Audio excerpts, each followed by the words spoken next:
Hello friends and welcome back to my YouTube channel arts students corner. इस video में हम लोग करेंगे, जी हाँ बिल्कुल, हमने नाइन्थ क्लास को कंप्लीट कर दिया और अब हम लोग बढ़ेंगे क्लास 10 के ज्योग्राफी की ओर। सो इस चैप्टर में, इस वीडियो में हम लोग करेंगे क्लास 10 ज्योग्राफी एनसीईआरटी का चैप्टर 1, जिसका कि नाम है रिसोर्सेज एंड डेवलपमेंट। इसको हम लोग लाइन बाय लाइन पढ़ेंगे, समझेंगे चैप्टर हमसे कहना क्या चाहता है। रिसोर्सेज का मतलब होता है संसाधन, डेवलपमेंट का मतलब होता है विकास। सो संसाधन और विकास की बातें करेंगे। चलिए बिना किसी देरी के स्टार्ट करते हैं हम लोग इस चैप्टर को। अच्छा लगे तो लाइक कर दीजिएगा, वो सब बातें हम सब जानते ही हैं। अच्छा लगे तो सब्सक्राइब, आपको अच्छा लगेगा तो कर ही दीजिएगा। चलिए बोलने की ज़रूरत नहीं है, स्टार्ट करते हैं। सबसे पहले तो यहाँ पे एक छोटू सा बॉक्स बना के दिया हुआ है। Can you identify and name the various items used in making life comfortable in our villages and towns. This are the items and name the material used in their making. So कुछ ऐसी वस्तुओं का नाम बताइए आप, या बता सकते हैं, ऑफ कोर्स बता सकते हैं यार। तो नाम बताइए जो गांव और शहरों में हमारे जीवन को आराम पहुंचाते हैं, मतलब जिससे हमें आराम मिलता है, हमारे जीवन जिससे अच्छा हो जाता है और आरामदायक हो जाता है। ऐसी वस्तुओं का आपको एक लिस्ट तैयार करना है और उन वस्तुओं को बनाने में किन किन चीज़ों का यूज़ हुआ है वो भी आपको बताना है। सो बहुत सारी चीज़ें हैं, लाइक फ़ोन आप यूज़ कर रहे हैं, ये एक बहुत बड़ा चीज़ है। Laptop, bulb, fan, like refrigerator, AC, cooler, fridge, सब बता सकते हैं आप। Everything available in our environment which can be used to satisfy our needs, provided it is technologically accessible, economically feasible and culturally acceptable, can be termed as resource. So resource यानी कि संसाधन किसको कहते हैं? हमारे पर्यावरण में उपलब्ध वो प्रत्येक वस्तु जो हमारी आवश्यकताओं को पूरा करने में इस्तेमाल की जा सकती है और जिसको बनाने के लिए टेक्नोलॉजी हमारे पास उपलब्ध है, ठीक है, जिसको कि बनाने के लिए हमारे पास टेक्नोलॉजी उपलब्ध है और जो आर्थिक रूप से क्या है, फिजिबल है, मतलब कि संभाव्य है, मतलब संभव जो है, और सांस्कृतिक रूप से मान्य है, उसको हम लोग बोलते हैं रिसोर्स यानी कि संसाधन। तो ये डेफिनेशन बहुत इंपॉर्टेंट है, एकदम रट लेना है। Everything available in our environment which can be use to satisfy our needs, provided it is technologically accessible, economically feasible and culturally acceptable, can be termed as resource. So यहाँ पे एक triangle के through ये चीज़ बहुत अच्छी तरीके से समझाई गई है। Human beings, technology, institutions, nature, ठीक है, interdependent relationship between nature, technology and institutions. तो यहाँ पे एक रिलेशनशिप दिखाया गया है, यहाँ पे एक अंतर संबंध दिखाया गया है। अब बात करते हैं हम लोग रिसोर्सेज की। The process of transformation of things available in our environment involves an interactive relationship between nature, technology, and institutions. Human beings interact with nature through technology and create institutions to accelerate their economic development. So, यहाँ पे क्या कह रहा है? यहाँ पे कह रहा है,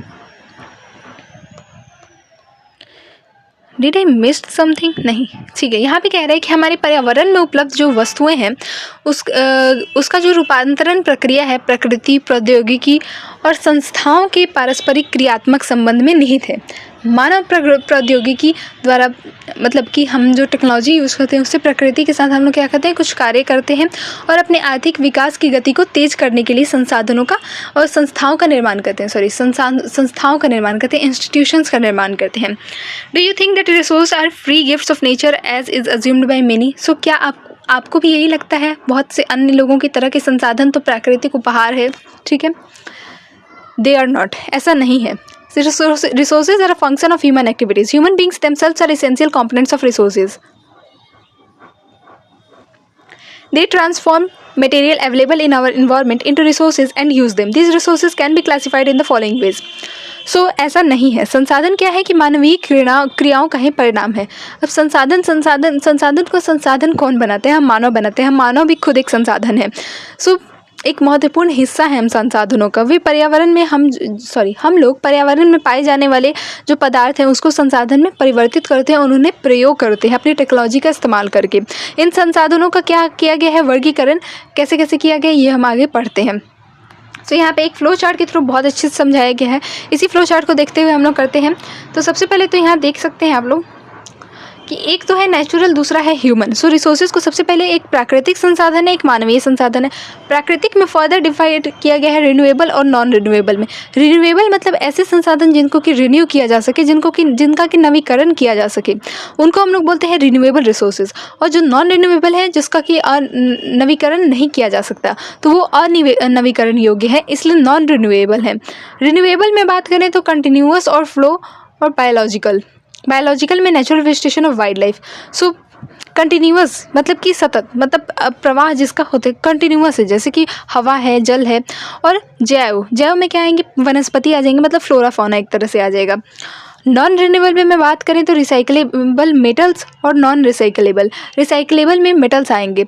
तो मेटल्स को क्या है कि मेटल्स का मान लीजिए आपने बर्तन बनाया है, तो उन मेटल्स को हम लोग फिर गला के कुछ और चीज़ें बना सकते हैं, ठीक है। तो एक तरह से वो उसको पुनः इस्तेमाल किया जा सकता है। लेकिन जो नॉन रिसाइकलेबल है, जैसे कि फॉसिल फ्यूल्स, कोयला जल गया तो उसको फिर से इस्तेमाल नहीं कर सकते जलाने के लिए। तो ये एक तरह से resources can be classified on the basis of origin, तो उत्पत्ति के आधार पे ये बायोटिक और एबायोटिक होते हैं। On the basis of exhaustibility, so समाप्यता के आधार पे, एग्जॉस्टिबिलिटी मतलब खत्म हो जाना, एक तरह से समाप्त हो जाना, तो उसके आधार पे ये क्या है, रिन्यूएबल है और नॉन रिन्यूएबल है। On the basis of ownership, मतलब कि स्वामित्व के आधार पे ये क्या क्या है, इंडिविजुअल यानी कि व्यक्तिगत, कम्युनिटी यानी कि सामुदायिक, नेशनल और इंटरनेशनल यानी कि राष्ट्रीय और अंतर्राष्ट्रीय है। On the basis of status of development, मतलब कि विकास के स्तर के आधार पे, potential, developed stock and reserves, potential मतलब संभावी, और डेवलप्ड स्टॉक मतलब कि विकसित भंडार, और रिजर्व्स मतलब संचित कोष एक तरह से। आगे हम लोग इन सबको डिटेल में पढ़ते हैं। डेवलपमेंट ऑफ रिसोर्सेज मतलब कि हमारा जो संसाधन है उसका विकास। Resources are vital for human survival as well as for maintaining the quality of life. It was believe that resources are free gifts of nature. As a result human beings use them indiscriminately and this has led to the following major problems. So जो resources, जो संसाधन है, जिस प्रकार मनुष्य के जीवन यापन के लिए अति आवश्यक है, उसी प्रकार जीवन की गुणवत्ता बनाए रखने के लिए भी बहुत ज़्यादा महत्वपूर्ण है। ऐसा विश्वास किया जाता था कि संसाधन प्रकृति की देन है, ठीक है। परिणाम स्वरूप क्या हुआ, हम लोगों ने इसका अंधाधुंध उपयोग किया और जिससे कि बहुत सारी समस्याएं पैदा हो गई। क्या क्या समस्याएं पैदा हो गई हैं, depletion of resources for satisfying the greed of a few individuals. तो कुछ व्यक्तियों के लालचवश क्या है, संसाधनों का ह्रास हो रहा है। Accumulation of resources in few hands, which in turn divide the society into two segments, that is haves and have-nots और rich और poor. So संसाधन समाज के कुछ लोगों के हाथ में आ गए हैं। इससे क्या हो रहा है कि समाज में भेदभाव पैदा हो गया है, गरीब अमीर बट गए हैं। जिनके पास संसाधन है वो अमीर हो जाएंगे, जिनके पास नहीं है वो गरीब हो जाएंगे। इसी को कहते हैं हैव और have-knots.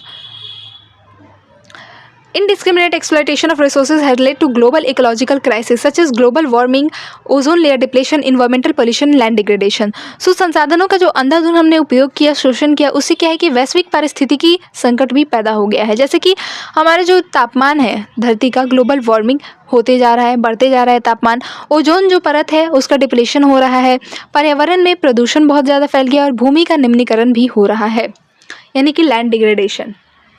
An equitable distribution of resources has become essential for a sustained quality of life and global peace. If the present trend of resource depletion by a few individuals and countries continues, the future of our planet is in danger. So मानव जीवन की जो गुणवत्ता है और विश्व में शांति बनाए रखने के लिए संसाधनों का समाज में एक न्याय संगत बंटवारा करना बहुत ही ज़्यादा जरूरी है, आवश्यक हो गया है। अगर कुछ व्यक्तियों के हाथ में इसी तरह से या फिर कुछ देशों के हाथ में इसी तरह से सारे संसाधन रहे तो उससे क्या होगा कि संसाधनों का दोहन जारी रहेगा और हमारी पृथ्वी का भविष्य जो है सो कि खतरे में पड़ सकता है।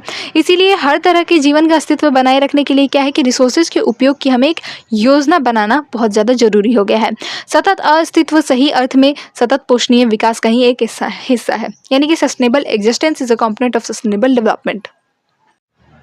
सो सस्टेनेबल डेवलपमेंट का अर्थ है कि डेवलपमेंट हो इस तरह से हो कि जिससे कि पर्यावरण को नुकसान ना पहुंचे और वर्तमान विकास की प्रक्रिया से भविष्य की जो पीढ़ियां हैं उसके लिए भी हम कुछ रिसोर्सेज बचा सकें। ऐसा नहीं कि सारे रिसोर्सेज हमें खा पी के पचा जाए, कुछ उनके लिए भी रह सके, ठीक है। तो इस तरह से हम लोग अगर रिसोर्सेज का इस्तेमाल करते हैं तो इससे क्या होता है, इस तरह से जो विकास होता है उसको हम लोग बोलते हैं sustainable development. Rio de Janeiro earth summit 1992। So Rio de Janeiro में एक पृथ्वी सम्मेलन हुआ था 1992 में, उसके बारे में ही दिया गया है। सो जून 1992 में 100 से भी अधिक जो राष्ट्राध्यक्ष हैं वो ब्राज़ील के शहर रियो डी जेनेरो में पहला अंतर्राष्ट्रीय पृथ्वी सम्मेलन किए थे। वहाँ पे लोग एकत्रित हुए थे। सम्मेलन का आयोजन विश्व स्तर पर उभरते पर्यावरण संरक्षण और सामाजिक आर्थिक विकास की जो समस्याएं हैं उसका हल ढूंढने के लिए किया गया था। इस सम्मेलन में एकत्रित नेताओं ने क्या है कि ग्लोबल वार्मिंग, परिवर्तन और कुछ जैविक विविधता पर एक घोषणा पत्र पर हस्ताक्षर किया। रियो सम्मेलन में जो Rio convention endorse the global forest जो प्रिंसिपल्स है, भूमंडलीय वन सिद्धांत जिनको कि हम कहते हैं, उस पर सहमति जताई और 21वीं शताब्दी में सस्टेनेबल डेवलपमेंट यानी कि सतत पोषणीय विकास के लिए एजेंडा 21 को स्वीकृति प्रदान की। सो एजेंडा 21 याद रखना है। एजेंडा 21 के बारे में नीचे में दिया हुआ है। ये एक डिक्लेरेशन है, एक ऐसी घोषणा है जिसे 1992 में ब्राज़ील के शहर रियो डी जेनेरो में संयुक्त राष्ट्र पर्यावरण और विकास सम्मेलन यानी कि UNCED, United Nations conference on environment and development के तत्वाधान में राष्ट्रीय अध्यक्षों द्वारा स्वीकृत किया गया था। इसका उद्देश्य क्या है? इसका उद्देश्य है ग्लोबल सस्टेनेबल डेवलपमेंट यानी कि भूमंडलीय सतत पोषणीय विकास को हासिल करना। ये एक कार्यसूची है जिसका उद्देश्य समान हितों, पारस्परिक आवश्यकताओं और सम्मिलित जिम्मेदारियों के अनुसार विश्व सहयोग के द्वारा पर्यावरण की क्षति, गरीबी और रोगों से निपटना है। एजेंडा 21 का मुख्य उद्देश्य यह है कि प्रत्येक स्थानीय निकाय अपना स्थानीय एजेंडा 21 तैयार करे। Resource planning. जिस तरह से रिसोर्सेज का यूज़ हो रहा है अंधाधुंध, तो ऐसे में प्लानिंग बहुत ज़्यादा ज़रूरी हो जाती है। तो संसाधन का नियोजन बहुत ज़्यादा ज़रूरी हो जाता है। Planning is the widely accepted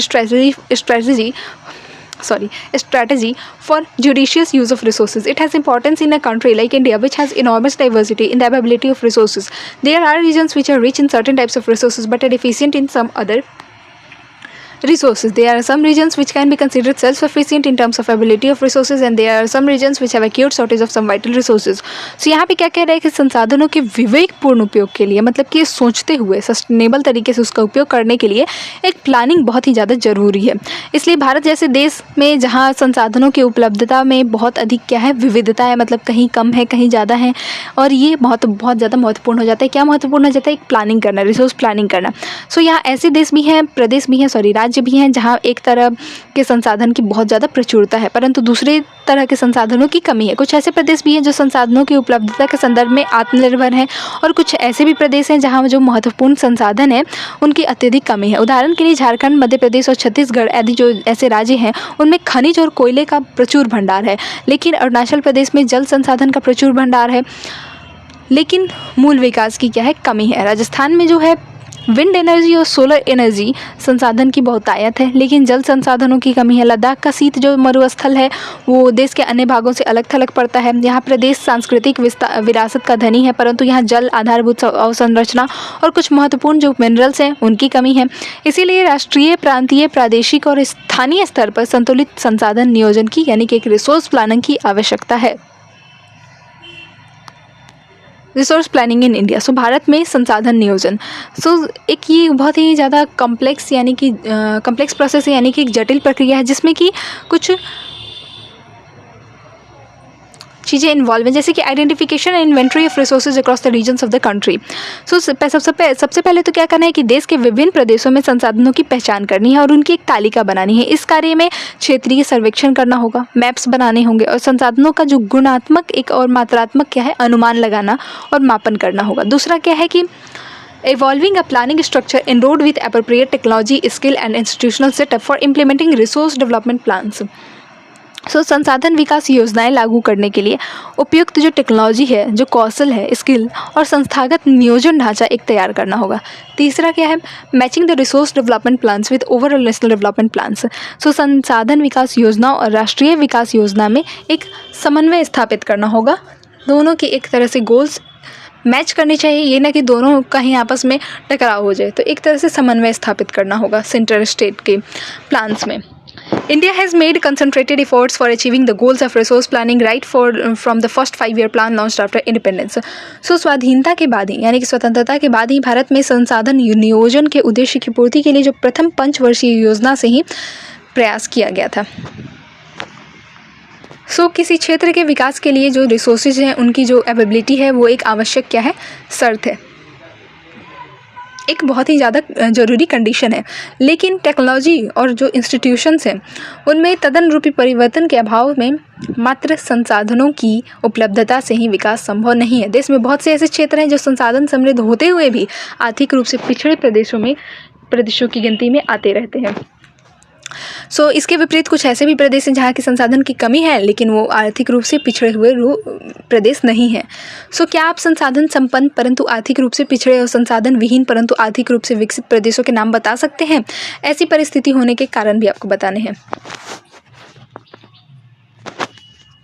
The history of colonization reveals that rich resources in colonies were the main attractions for the foreign invaders. It was primarily the higher level of technological development of the colonizing countries that helped them to exploit resources of other regions and establish their supremacy over the colonies. Therefore, resources can contribute to development only when they are accompanied by appropriate technological development and institutional changes. India has experienced all this in different phases of colonization. Therefore, in India, development in general and resource development in particular does not only involve the availability of resource but also of the technology, quality of human resources and the historical experiences of the people.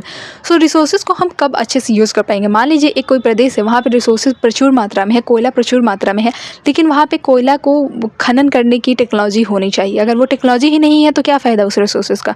सो वहाँ पे technology होनी चाहिए, वहाँ पे skilled labour होना चाहिए, ठीक है, ट्रांसपोर्टेशन की फैसिलिटीज़ होनी चाहिए, इस तरह की कुछ वहाँ पे फैसिलिटीज़ होनी चाहिए, कुछ वहाँ पे इंस्टीट्यूशंस होने चाहिए जिससे कि वो चीज़ों को क्या करें, प्रोसेस करके उनको एज ए रिसोर्स हमारे तक पहुँचा सके, ठीक है, जिससे कि हम लोग फिर उस रिसोर्सेज का यूज़ कर सकें.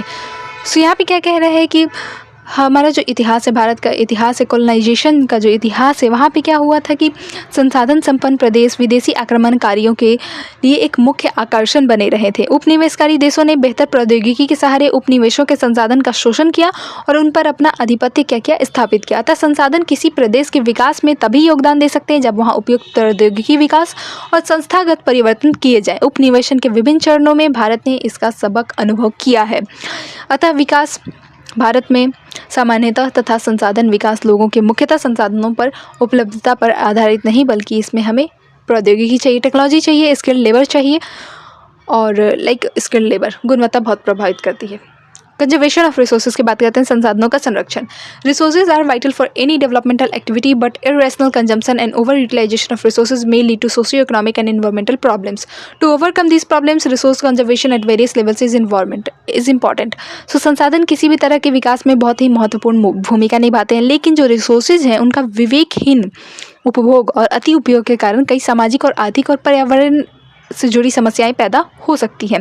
इन समस्याओं से बचाव के लिए विभिन्न स्तरों पर संसाधनों का संरक्षण क्या है, आवश्यक है. पास्ट में यानी कि भूतकाल में संसाधनों का संरक्षण बहुत से नेताओं और चिंतकों के लिए चिंता का विषय रहा है. उदाहरण के लिए गांधी जी ने संसाधनों के संरक्षण पर अपनी चिंता कुछ शब्दों में व्यक्त की थी. There is enough for everybody's need and not for anybody's greed. So उन्होंने कहा कि हमारे पास हर व्यक्ति की आवश्यकता पूर्ति के लिए बहुत कुछ है, लेकिन किसी के लालच की संतुष्टि के लिए नहीं है. अर्थात हमारे पास पेट भरने के लिए बहुत है, लेकिन पेटी भरने के लिए नहीं है. ये बात बहुत इंपॉर्टेंट है, याद रखनी है.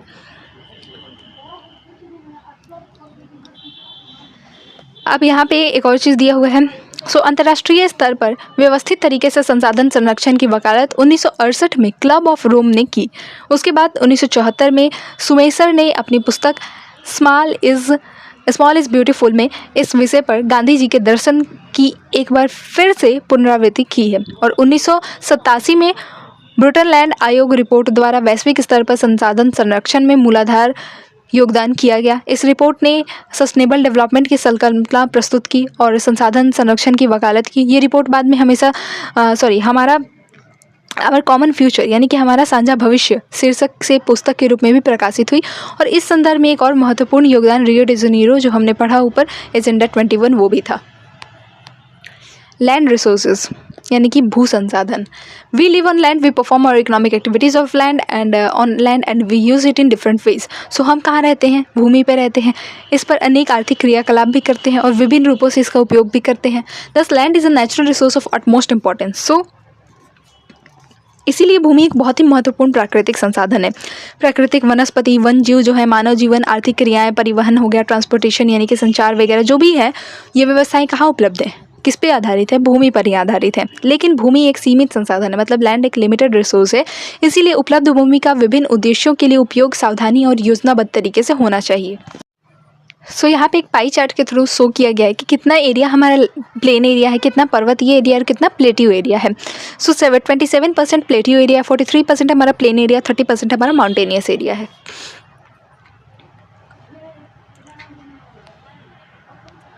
ओके. भारत में जो भूमि है उस पर विभिन्न प्रकार की क्या है, भू आकृतियाँ, जैसे कि कहीं पर्वत है, कहीं पठार है, कहीं मैदान है और कहीं कहीं आइलैंड्स भी पाए जाते हैं भारत में. लगभग जो 43% जो हमारा मैदानी एरिया है वो कृषि और उद्योग के विकास के लिए सुविधाजनक है, मतलब जहाँ पे कि हम लोग एग्रीकल्चर कर सकें और इंडस्ट्री सेटअप कर सकें. पर्वत पूरे लाइक भू क्षेत्र के 30% भाग हैं। ये जो पाई चार्ट में दिया यही चीज़ें बताई गई हैं। और आगे बढ़ते हैं हम लोग, ये चीज़ आप खुद से पढ़ सकते हैं। लैंड यूटिलाइजेशन की बात करते हैं। लैंड यूटिलाइजेशन मतलब भूमि का उपयोग। Land resources are used for the following purpose. So भूमि संसाधन का उपयोग बहुत सारे उद्देश्यों के लिए किया जाता है। नीचे वो उद्देश्य दिए गए हैं, जैसे कि फॉरेस्ट वन है, वहाँ पे कृषि के लिए land not available for cultivation. So कृषि के लिए अनुपलब्ध भूमि जो है बैरन एंड वेस्ट लैंड। सबसे पहले तो बंजर और कृषि अयोग्य भूमि होती है, और दूसरा है land put to non agricultural uses. Example buildings, road, factories. So गैर कृषि प्रयोजनाओं में लगाई गई भूमि, जैसे कि वहाँ पे इमारतें बन गई, सड़कें बन गई, घर बन गए, उद्योग बन गए, ये सब। फिर है other cultivated uncultivated land excluding fallow land. सो परमानेंट पास्चर्स, कुछ पास्चर ऐसे लैंड जहाँ पे जानवरों को चराने के लिए इस्तेमाल किया जाता हो। फिर विविध वृक्ष फसल और उपवन के लिए जो ज़मीन इस्तेमाल की जाती है, जो शुद्ध बोए गए क्षेत्र में शामिल नहीं है। और कृषि योग्य जो बंजर भूमि, जहाँ 5 से अधिक वर्षों से खेती ना की गई हो। उसके बाद है फैलो लैंड, इसी को हम लोग बोलते हैं परती भूमि। अब इसमें होता है करेंट फैलो, यानी कि वर्तमान परती, जहाँ एक जो कृषि वर्ष है या उससे कम समय से खेती ना की गई हो। और दूसरा है वर्तमान परती भूमि के अतिरिक्त अन्य परती भूमि या पुरातन परती, जहाँ 1 से 5 वर्ष से खेती ना की गई हो। फिफ्थ है net sown area, the physical extent of land on which crops are sown harvested is known as net sown area. तो शुद्ध बोया गया क्षेत्र, वो भूमि जिस पर फसलें उगाई जाती हैं और काटी जाती हैं, उसको हम लोग बोलते हैं नेट सोन एरिया। एक कृषि वर्ष में एक बार से अधिक बोए गए क्षेत्र को हम लोग बोलते हैं नेट सोन एरिया। बोए गए क्षेत्र में जोड़ दिया जाए तो वो सफल कृषित क्षेत्र कहलाता है, यानी कि ग्रॉस क्रॉप्ड एरिया कहलाता है। ये सब चीज़ें याद रखनी है, और ये क्वेश्चन जो है ना लैंड यूटिलाइजेशन का, ये जो 5 पॉइंट से आते ही आते हैं, सो ये याद रखना है। Land use pattern in India, Bharat में किस तरह से भूमि का उपयोग किया जाता है, उसका प्रारूप क्या है। सो भू उपयोग को निर्धारित करने वाले कुछ तत्व हैं, जिसमें कि भौतिक कारक है, जैसे कि भू आकृति, टोपोग्राफी हो गई, क्लाइमेट हो गया, मिट्टी का प्रकार हो गया, और मानवीय कारक जैसे कि जनसंख्या का घनत्व हो गया, पॉपुलेशन डेंसिटी, टेक्नोलॉजी हो गया, स्किल हो गया, कल्चर्स हो गए, कुछ परंपराएं हो गई, ये सब इत्यादि शामिल हैं। भारत का जो कुल भौगोलिक क्षेत्र है वो कितना है, 3.28 मिलियन स्क्वायर किलोमीटर। ओके, और परंतु इसके 93% भाग के ही भू उपयोग आंकड़े उपलब्ध हैं, क्योंकि पूर्वोत्तर प्रांत में असम को छोड़कर अन्य प्रांतों के सूचित क्षेत्र के बारे में जानकारी उपलब्ध नहीं है। कुछ ऐसे सूचित क्षेत्र भी बनाए गए हैं जहाँ पे हम कुछ ह्यूमन एक्टिविटीज़ इंटरफेयर नहीं कर सकते, वो ट्राइबल लोगों के लिए है, वो अलग रखा गया है। ठीक है, इसके अलावा जम्मू और कश्मीर में पाकिस्तान और चीन अधिकृत क्षेत्रों में भूमि उपयोग का सर्वेक्षण भी नहीं हुआ है। तो जो पाकिस्तान ऑक्यूपाइड कश्मीर और जो वो अक्साई चीन वाला एरिया है, उधर भी नहीं हुआ है भू उपयोग का, इसीलिए 93% का ही हमारे पास डेटा है। सो जो चारागाह वाली भूमि थे उसमें भी कमी आई है। पशुधन भी इतनी बड़ी संख्या के लिए चारा उपलब्ध कराने में कैसे समर्थ होंगे और इसके क्या परिणाम होंगे। वर्तमान जो प्रति भूमि के अतिरिक्त अन्य प्रति भूमि अनुपजाऊ है और इन पर फसलें उगाने के लिए कृषि लागत बहुत ही ज़्यादा है। अतः इस भूमि में 2 या 3 वर्षों में इनको 1 या 2 बार बोया जाता है, और यदि इसे शुद्ध बोए गए यानी कि जो नेट सोन एरिया में शामिल कर लिया जाता है, तब भी भारत के जो कुल सूचित क्षेत्र के लगभग 54% हिस्से पर ही खेती हो सकती है।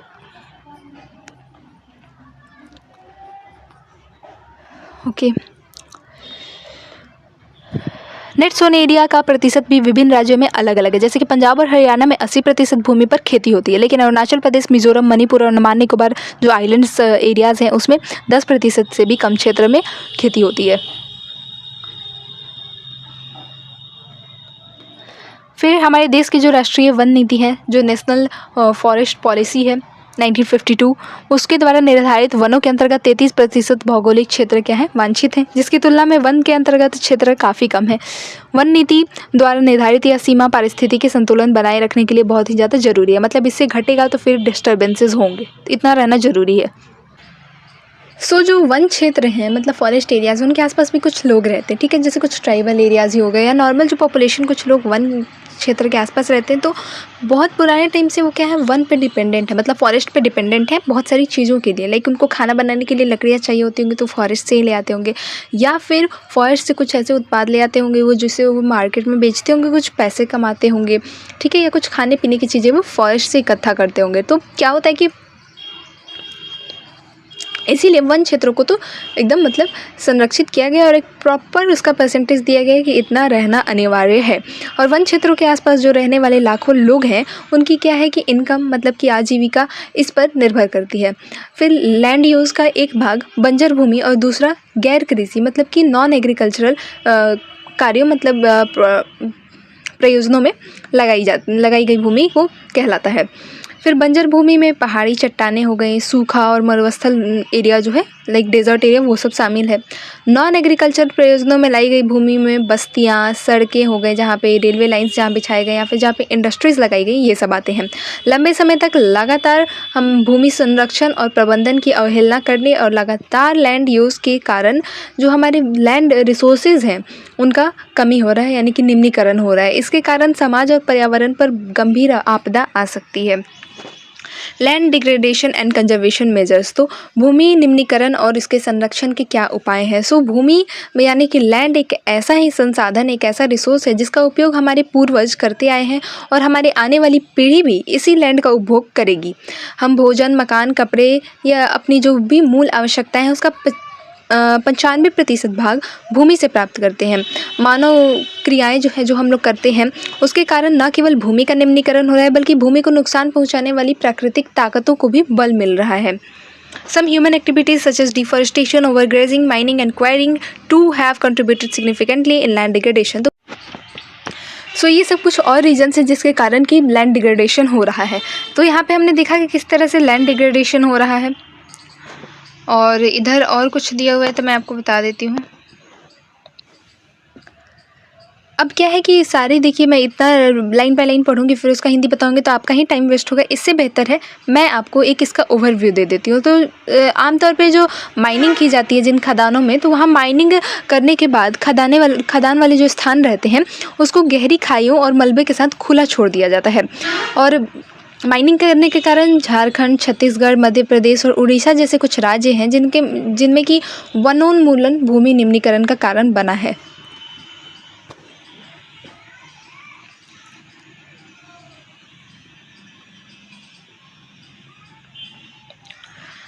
अब वनोन्मूलन मतलब क्या है कि माइनिंग की वजह से बहुत ज़्यादा डिफोरेस्टेशन हुआ और उस वजह से यहाँ पे लैंड डिग्रेडेशन हुआ। गुजरात, राजस्थान, मध्य प्रदेश और महाराष्ट्र में बहुत ज़्यादा पास्चर मतलब बहुत ओवर ग्रेजिंग कराया गया, इस वजह से वहाँ पे भूमि का निम्नीकरण हुआ है। पंजाब, हरियाणा और पश्चिम उत्तर प्रदेश जैसे राज्यों में ओवर इरिगेशन कर दिया गया। ओवर इरिगेशन भी लैंड के फर्टिलिटी के लिए अच्छा नहीं है, लैंड के लिए अच्छा नहीं है। तो वहाँ पे अधिक सिंचाई के कारण क्या हुआ है, लैंड डिग्रेडेशन हुआ है। अब हमने ये सब तो कुछ रीजन्स बात कर लिए। ओवर इरिगेशन से क्या होता है कि उससे क्या होता है कि मिट्टी में सैलिनिटी बढ़ जाती है और मिट्टी अल्कलाइन हो जाती है। फिर कुछ माइनिंग प्रोसेस, खनिज प्रक्रियाएं जैसे कि सीमेंट उद्योग में चूना पत्थर को पीसना और मिट्टी बर्तन उद्योग में चूने और सेल खड़ी के प्रयोग से बहुत अधिक मात्रा में वायुमंडल में धूल विसर्जित होता है। जब इसकी परत भूमि पर जम जाती है तो मिट्टी की जो जल सोखने की जो पानी सोखने की प्रक्रिया होती है वो क्या होती है, बंद हो जाती है, अवरुद्ध हो जाती है। और पिछले कुछ वर्षों से देश के विभिन्न भागों में ये जो इंडस्ट्रीज़ का वाटर है ये बाहर आने वाला अपशिष्ट पदार्थ भूमि और जल प्रदूषण का मुख्य एक क्या है, रीज़न है, स्रोत है, सोर्स है। Many ways to solve the problem, तो इन सब प्रॉब्लम्स को सॉल्व करने के लिए तरीके क्या क्या हैं। सबसे पहले तो एफोरेस्टेशन करना होगा, ज़्यादा से ज़्यादा पेड़ लगाने होंगे। और फिर proper management of grazing land का एक प्रॉपर मैनेजमेंट करना होगा। ऐसा ना हो कि वहाँ लैंड डिग्रेडेशन होने लगे, ओवर ग्रेजिंग किसी भी जगह पे ना हो सके। फिर पेड़ों की रक्षा के लिए हमें शेल्टर बेल्ट्स बनाने होंगे। पशु चारण का नियंत्रण करना होगा। रेतीले टीलों को कांटेदार झाड़ियाँ लगाकर स्थिर बनाने की प्रक्रिया से भी भूमि कटाव को हम लोग क्या कर सकते हैं, रोकथाम कर सकते हैं। डेजर्ट एरियाज़ में जो बंजर भूमि है उसका हम लोग उचित प्रबंधन कर सकते हैं। माइनिंग पे थोड़ा कंट्रोल किया जा सकता है और जो इंडस्ट्रियल वेस्टेज निकल रहा है उसको कम करके हम लोग लैंड पॉल्यूशन को कम कर सकते हैं। लैंड और वाटर पोल्यूशन को। सॉइल एज अ रिसोर्स, तो मिट्टी कैसे एक संसाधन है, अब हम लोग इस पैराग्राफ में पढ़ेंगे। Soil is the most important renewable natural resource, it is the medium of plant growth and supports different types of living organism on the earth. The soil is a living system, it takes millions of years to form soil up to a few centimeter in depth. Relief, parent rock or bedrock, climate, vegetation and other forms of life and time are important various factors in the formation of soil. Various forces of nature such as change in temperature, activity, actions of running water, wind and glaciers, activities of decomposers etc. contribute to the formation of soil.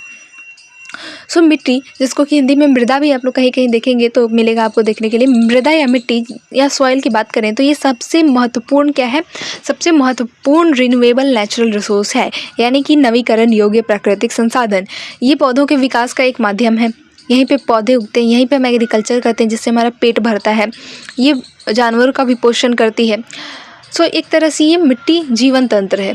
कुछ centimetre गहरी मिट्टी बनने में लाखों वर्ष लग जाते हैं और मिट्टी बनने की प्रक्रिया में बहुत सारी चीज़ें अपना रोल प्ले करती हैं, जैसे कि relief, parent rock, bed rock, climate वहाँ का, वेजिटेशन हो गया और other forms of life and time are various important factors.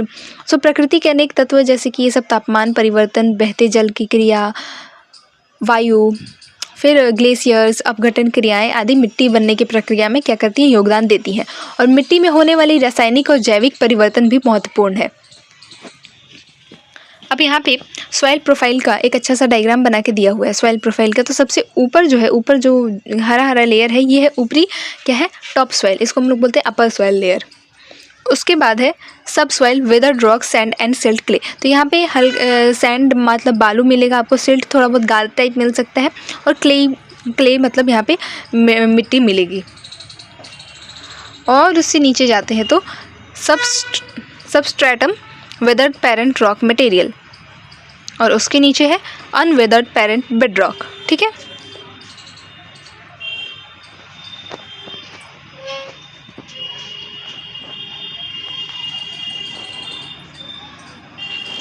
So, on the basis of factors responsible for soil formation, color, thickness, texture, age, chemical and physical properties, the soils of India are classified in different types.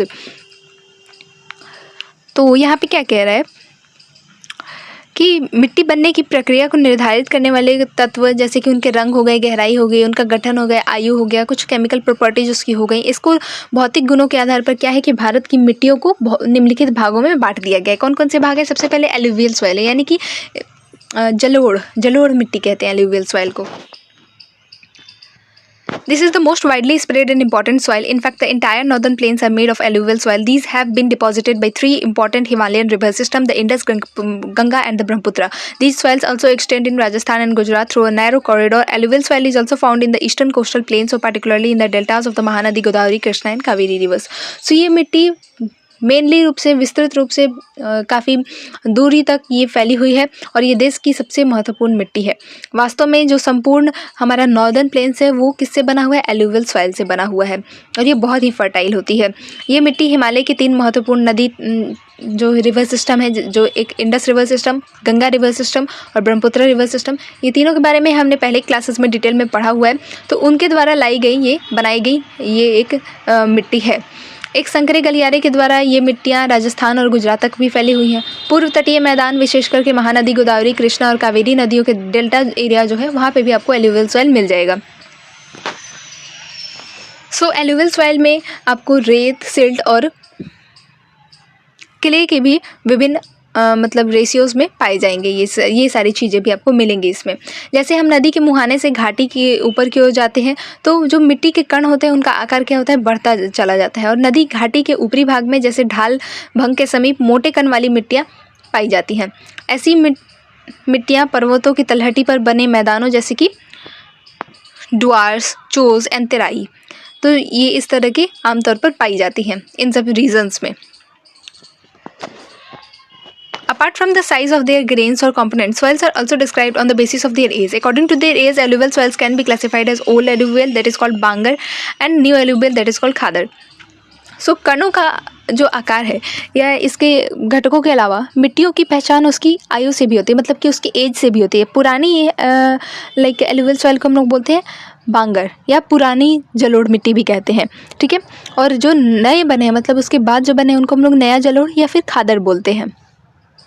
The bangar soil has higher concentration of kankar nodules than the khadar. So जो bangar soil है, जो पुराना जलोढ़ है, उसमें कंकर ग्रंथियों की मात्रा ज़्यादा होती है खादर के मुकाबले, और खादर मिट्टी में बांगर मिट्टी की तुलना में महीन कण पाए जाते हैं। जो जलोढ़ मिट्टी है वो बहुत ही ज़्यादा उपजाऊ होती है, यानी कि एलुवियल सॉइल। अधिकतर जो एलुवियल मिट्टियाँ हैं उनमें पोटास, फास्फोरस और चूना युक्त होती हैं, जो इसको गन्ने, चावल, गेहूँ और अन्य अनाजों और दलहन फसलों की खेती के लिए बहुत ही ज़्यादा उपयुक्त बनाती है। अधिक उपजाऊपन के कारण जो एलुवियल सॉइल है वैसे क्षेत्रों में बहुत ज़्यादा कृषि यानी कि इंटेंस एग्रीकल्चर किया जाता है, और यहाँ जनसंख्या घनत्व भी बहुत ज़्यादा है। जहाँ पे एग्रीकल्चर होगा वहाँ ज़्यादा लोग रहेंगे, ये सब आप समझते होंगे मेरे ख्याल से, और समझ चुके होंगे अब तक। सूखे क्षेत्रों की जो मिट्टियाँ होती हैं वो अधिक क्या होती हैं, क्षारीय होती हैं, मतलब कि अल्कलीन होती हैं। इन मिट्टियों का सही उपचार और सिंचाई करके इनकी पैदावार को बढ़ाया जा सकता है। बात करते हैं अब हम ब्लैक सॉइल की, यानी कि काली मिट्टी की। These soils are black in colour and are also known as regur soils. तो ये मिट्टियों का रंग काला होता है और इन्हें रेगर मिट्टियाँ भी कहा जाता है। ठीक है, काली जो मिट्टी होती है, काली सॉइल, ये कपास की खेती के लिए उचित समझी जाती है, और काली इसको हम लोग ब्लैक कॉटन सॉइल के नाम से भी जानते हैं।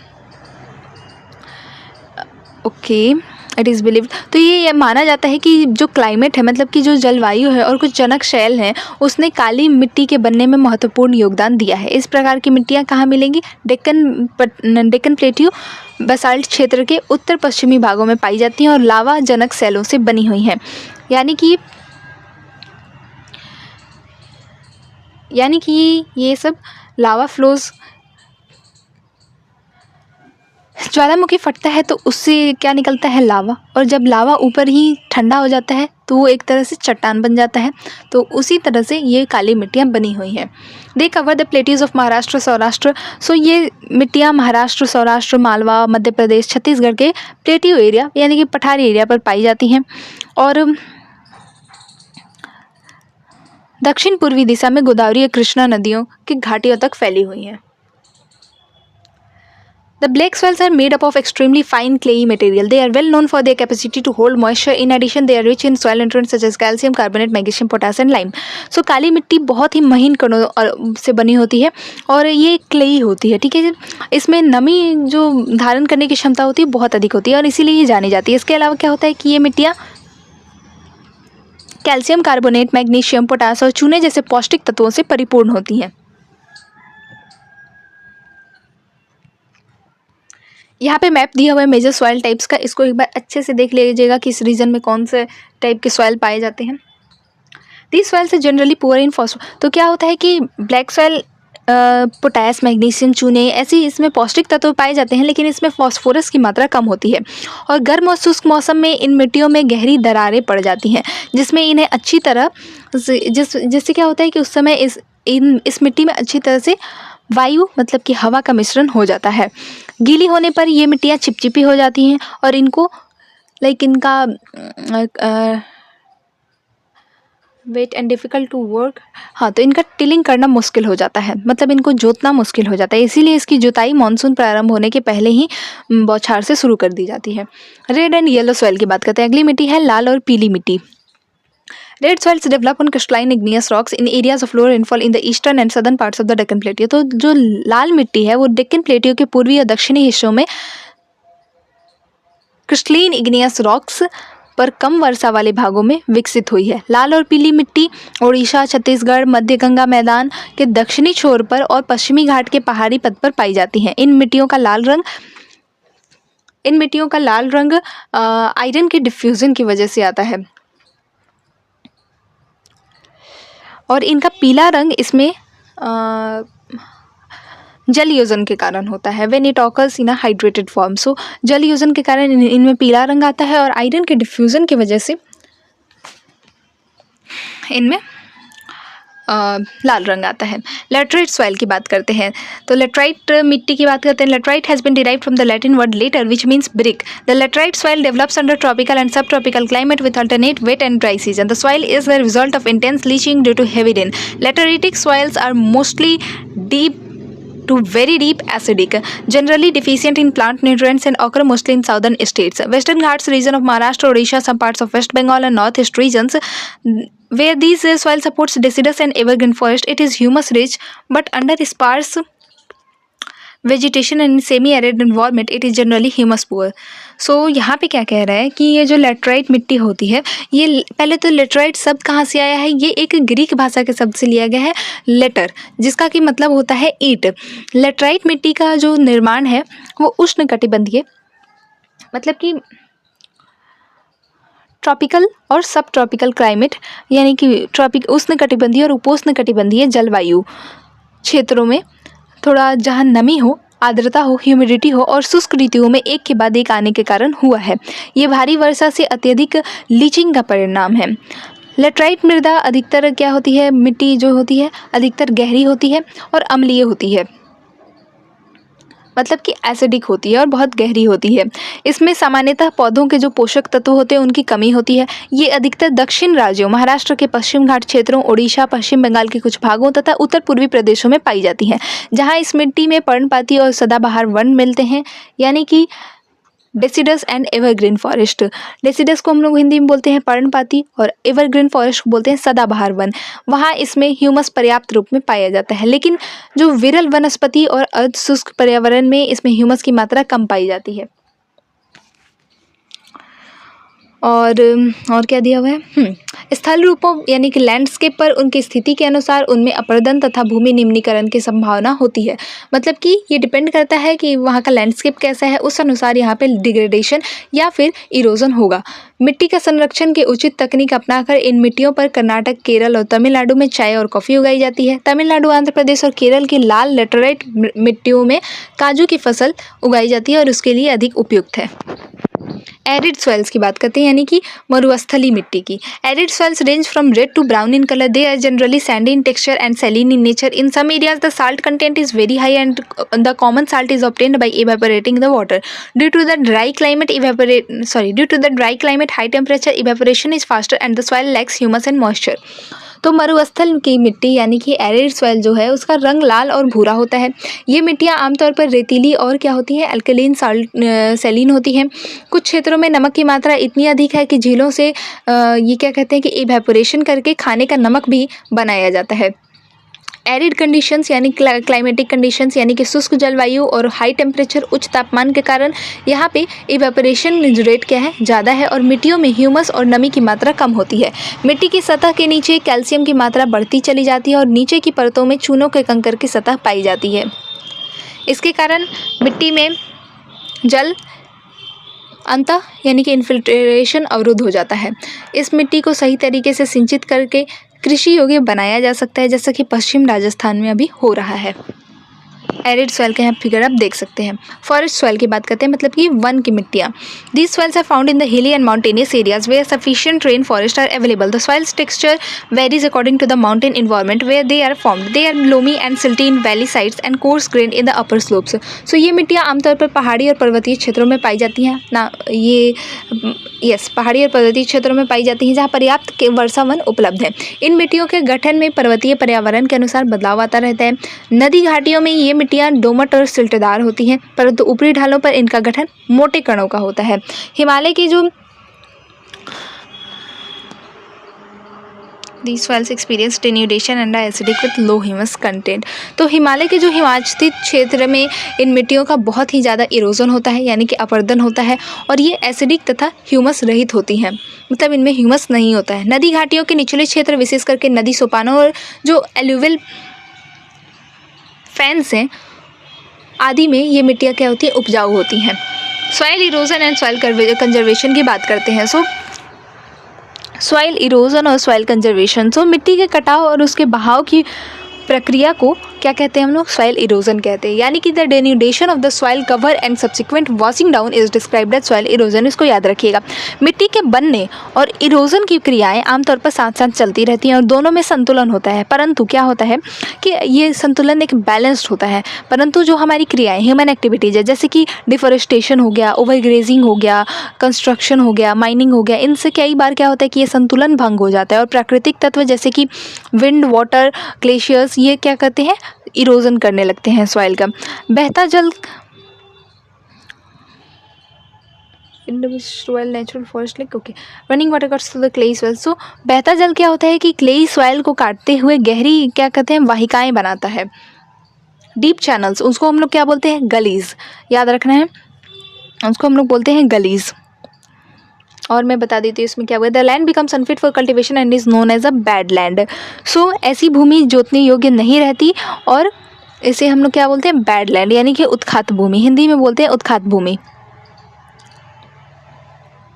चंबल बेसिन में ऐसी भूमि को रवाइन भूमि भी कहा जाता है, रवाइन लैंड भी कहा जाता है। कई बार क्या होता है कि कई बार क्या होता है कि जल विस्तृत क्षेत्र को ढके हुए ढाल के साथ नीचे की ओर बहता है और ऐसी स्थिति में इस क्षेत्र की ऊपरी जो मिट्टी होती है वो घुलकर जल के साथ बह जाती है। इसे हम लोग क्या कहते हैं, इसे हम लोग बोलते हैं सीट इरोजन। और फिर हवा द्वारा क्या होता है कि मैदान अथवा जो ढालू क्षेत्र है वहाँ से मिट्टी को उड़ा ले जाती है हवा। इस प्रक्रिया को हम लोग बोलते हैं विंड इरोजन। और कृषि के गलत तरीकों यानी कि खेती के गलत तरीकों से भी सॉइल का इरोजन होता है। गलत ढंग से हल चलाने, जैसे कि ढाल पर ऊपर से नीचे की ओर हल चलाने से क्या होता है कि वाहिकाएं बन जाती हैं,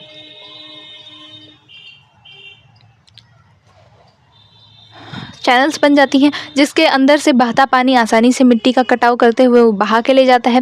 ढाल वाली जो भूमि होती है उस पे समोच्च रेखाओं के समानांतर हल चलाने से ढाल के साथ जो जल बहाव की गति घटती है और इसे क्या कहते हैं, कंटोर प्लॉगिंग कहते हैं हम लोग। ये एक तरीका है क्या, सॉइल कंजर्वेशन का। जो ढाल वाली भूमि होती है वहाँ पर क्या कर सकते हैं हम लोग, सोपान बनाए जा सकते हैं, यानी कि स्टेप्स बनाए जा सकते हैं। सोपान कृषि, making terraces, steps can be cut out on the okay. So terrace cultivation से क्या होगा कि हम लोग इरोजन को रोक सकते हैं। जो ढाल वाली भूमि है वहाँ पे हम टेरेसेस बना सकते हैं, उससे क्या होगा कि नियंत्रण किया जा सकता है यहाँ पे। फिर पश्चिम और मध्य हिमालय में टेरेसेस अथवा जो सीढ़ीदार कृषि काफ़ी विकसित है। बड़े खेतों को पट्टियों में बांटा जाता है, फसलों के बीच में घास की पट्टियाँ उगाई जाती हैं और फिर ये पवनों द्वारा जनित बल को क्या करती है, कमज़ोर करती है। इस तरीके को क्या बोलते हैं हम लोग, स्ट्रिप फार्मिंग कहते हैं। और पेड़ों को एक कतार में लगाकर शेल्टर बेल्ट्स का भी निर्माण किया जाता है, जिससे कि जो हवा आ रही है उसकी गति को कम किया जा सके। इन रक्षकों से इन रक्षक पट्टियों यानी कि शेल्टर बेल्ट का पश्चिम भारत में रेत के टीलों के स्थायीकरण में महत्वपूर्ण योगदान रहा है। तो इस तरह की कुछ चीज़ें जैसे कि terrace cultivation, contour plugging, strip farming और शेल्टर बेल्ट्स का निर्माण करके हम सॉइल को कंजर्व कर सकते हैं। सॉइल एक बहुत ही इंपॉर्टेंट रिसोर्स है। तो इस चैप्टर में हमने पढ़ा रिसोर्सेज के बारे में। उम्मीद है आपको सब अच्छे से समझ आ गया होगा। कोई भी डाउट होगा आप मुझसे कमेंट सेक्शन में पूछ सकते हैं और इसके नोट्स आपको मेरे टेलीग्राम चैनल पर मिल जाएंगे, जिसका क्या नाम है, आर्ट्स स्टूडेंट्स कॉर्नर ऑफिशियल। मिलते हैं नेक्स्ट वीडियो में, तब तक के लिए स्टे ट्यून्ड एनसीईआरटी सॉल्यूशंस के साथ। Thank you for watching the video.